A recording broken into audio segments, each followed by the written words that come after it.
Come on. There we go. There we go, I think. Yeah. Fingers crossed. Let me get my hair right. I always... Yeah, me too. Shocking. You ready? Yeah. Hello, welcome to... We're in Bagnolas, aren't we? Yes, we are indeed. Just outside of Girona. And we're at a very lovely property owned by Ash, yourself. Been here a few times now and it's changed, hasn't it, over the past few years. But anyway, first up, tell me about the property, because the property leads into what I want to ask you about women's cycling, actually. So your original ideas. Yep. Yeah, well, I mean, the whole idea of Rocacorba cycling started, just riding around the beautiful roads of Girona. Us, my husband and I being South African, living here, absolutely loving it and feeling like we need to share this with the world. And then on top of that, the whole idea that at that time, 2018, women's cycling was still trying to find its feet and didn't have nearly as much TV coverage as what it does now. And having gotten into cycling a bit later in my life, so having studied engineering first, I have this constant problem-solving mind. And I've always been thinking how I can solve the problems of cycling, of women's cycling. And so in my blue sky vision, it's about connecting the dots in cycling. I recognize that the different parts of the industry exist quite independently. You have the industry brands, you have the pro sport, you have cycling tourism, you have events, but they don't really talk so well to one another. So I had this brainwave that I want to try connect the dots. And it just so happened that in 2018, right place, right time, we came across this amazing property. And that's where the whole sort of vision started. I thought, well, women's cycling doesn't have all that much TV coverage, but if we can attract cycling tourists to our property and they could meet me, see my stuff around the house, have an interaction with me, it might convert them to be fans of women's cycling and to make the effort to go and search the internet for our coverage. And it's very true that exact thing did start happening. It helped. Yes, it definitely helped. And now, obviously as the exposure has gotten better, then it's kind of a reverse situation where now, of course, all the exposure is bringing, great exposure to our business. Now, obviously, so you've highlighted women's cycling through the business, but like you say yourself, the women's side of the sport's changed dramatically over the past couple of years. So yeah, I started in 2010. Was 2010, my and you moved year. in 2012. Moved to the area in 2012, but then bought this property in 2018. So you've seen a massive change in the women's professional peloton over the past couple of years. And I think the last time I spoke to you on camera, I'll link that below, people, we spoke about it back then as well. I think that's probably just before COVID. Yep. So things have definitely changed since then as well, haven't they? How have you seen things change in that, 4 years now?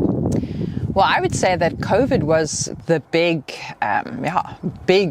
push for women's cycling, believe it or not, because there was actually a lot of anxiety around the COVID year that, would it take women's cycling a couple of steps back rather than a couple of steps forward?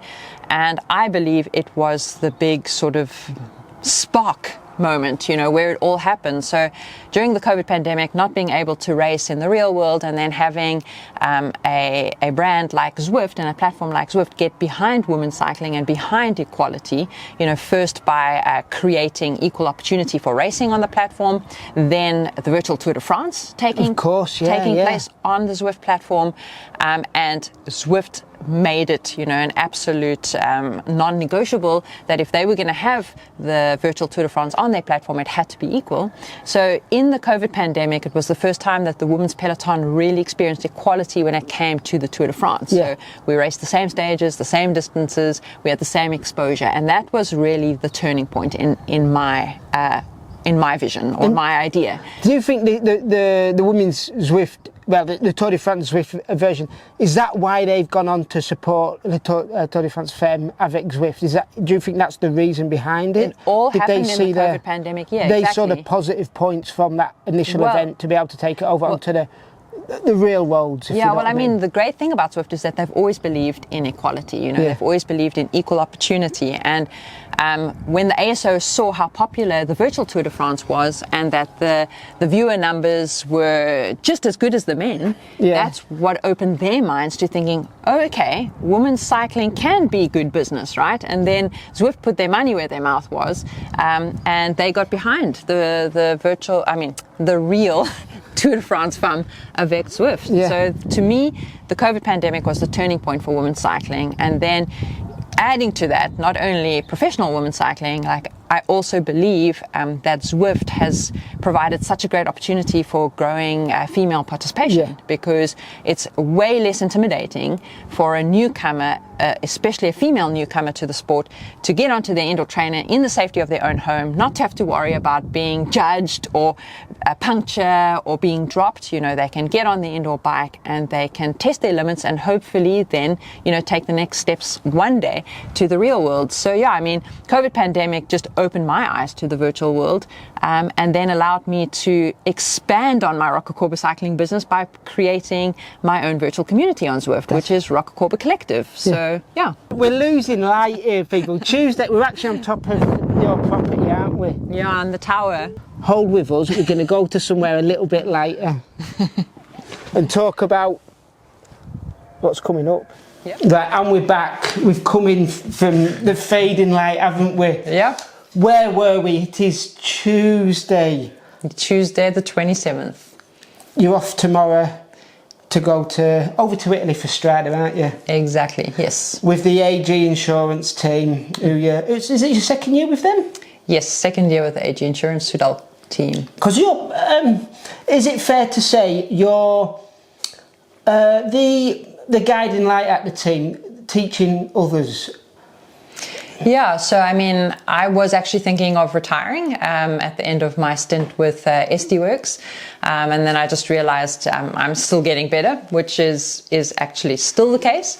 And the AG Insurance Sudal Quickstep team last year, now we just AG Insurance Sudal, but they approached me to consider extending my career, and it was really appealing to me because I felt a bit exhausted in the whole SD Works environment. Obviously it's the best team in the world, but it's super competitive just within the team environment, you know, so there's a competition not only in the race but amongst your own teammates, and I just found that wasn't really the best fit for me. So I'd kind of fallen out of love with cycling through that whole process. And then when the opportunity came to join the AG Insurance team, just the whole opportunity to be able to have a bigger meaning than just winning bike races. You know, that was a way of paying it forward, you know, passing on my knowledge, helping the youngsters, and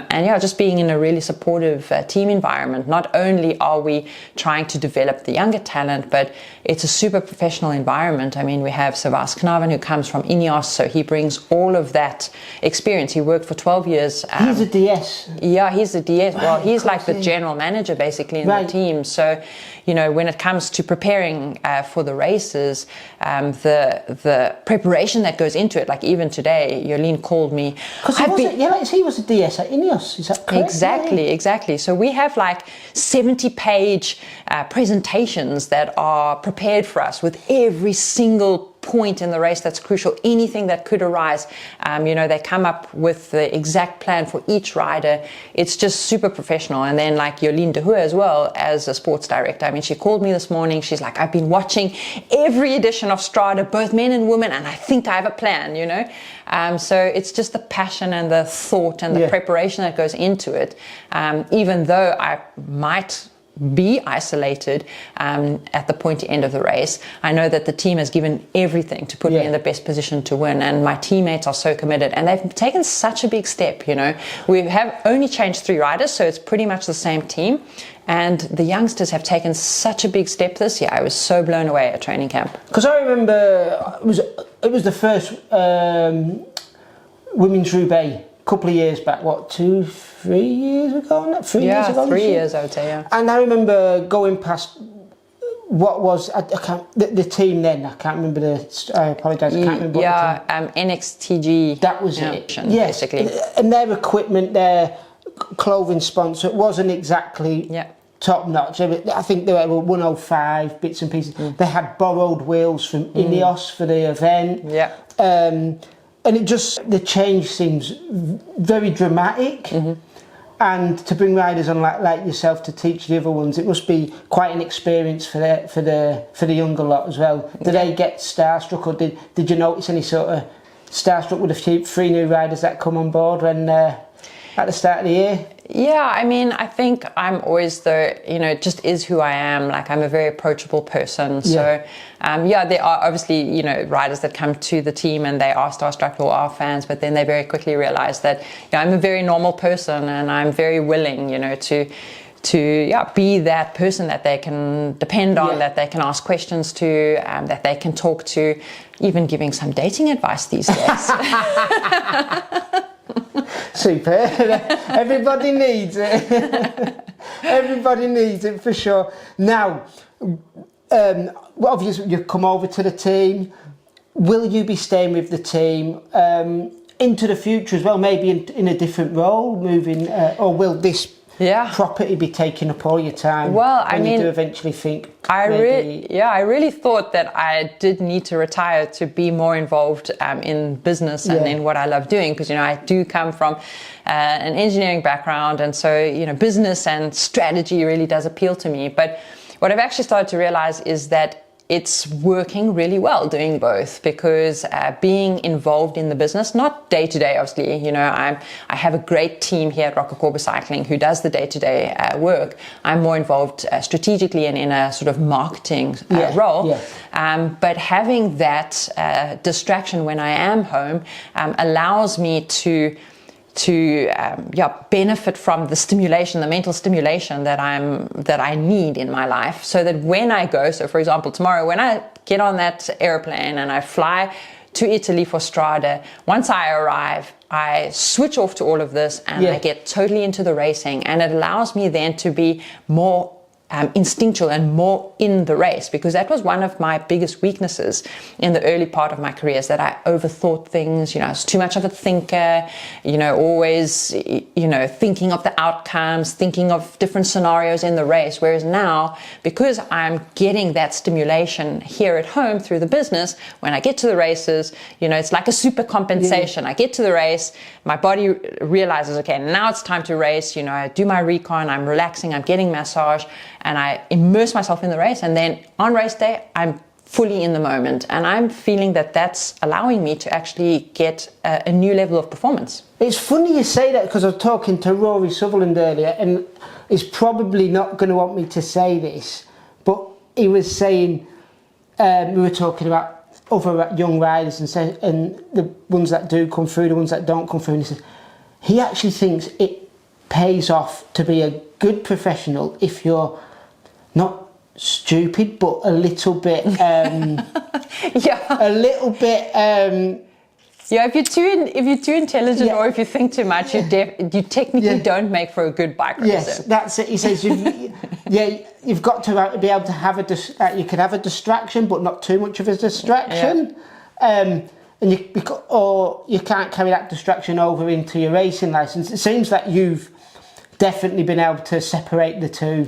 Yeah, I mean, luckily it's through maturity that I think I've been able to do that. So do you think you could have done that at a younger age then? I think at a younger age it would have been more difficult. But I think, all the years of experience, and actually the battle throughout the early part of my career with everyone telling me you have to switch off, you have to just ride your bike, become more instinctual, and this constant battle. But how do I do that? Like I need to kind of get the stimulation that my brain is just thriving on, and so it was that constant battle, and then finally taking the steps to kind of execute on business ideas that I had. that allowed me to do that. But yeah, I had to learn how to compartmentalize, and that is a skill. You know, you have to learn how to do that. So even like, for example, now with my husband in the business, I have to sometimes say to him, you need to learn how to switch that off. Look after yourself. Well, compartmentalize. Like, you need to learn to put it in a box. So you can't keep like carrying. Like, I can't keep carrying the ideas of the business with me everywhere I go. When I leave, I need to put it in a box and put it away. And then when I come back, I can open the box again. So that was the biggest skill I had to learn, was compartmentalizing. Interesting. And is this something you've taught the younger girls?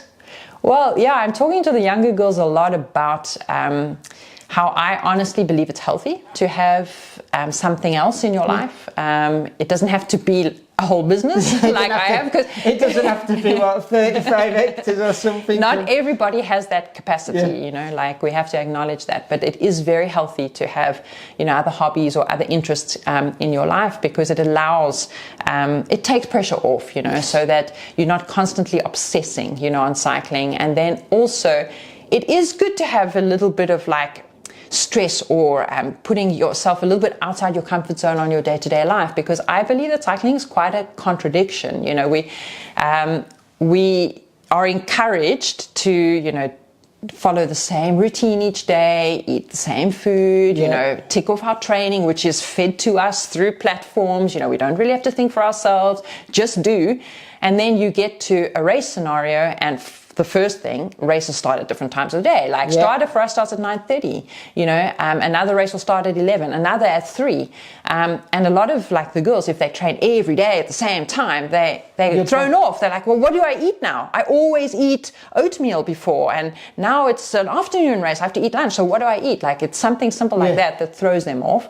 And then secondly, like, racing, we all know that racing never goes to plan, you know. So when you're in the race, you have to be flexible, but we're taught to be inflexible, you know. So I think it's a massive contradiction. So that's why I'm encouraging the youngsters in the team, and it's a philosophy within the team. The Carnarvons believe the same thing. It's good to have good life balance. It's good to have other hobbies.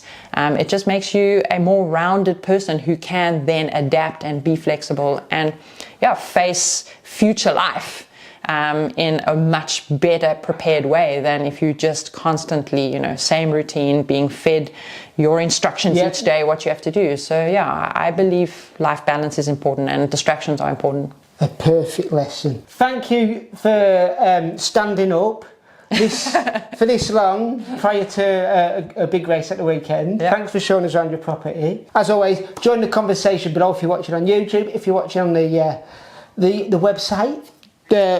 Hit us up on the socials if you want to make a comment. I'll flash Ash's up as well. And as always, thank you for watching and enjoy your riding.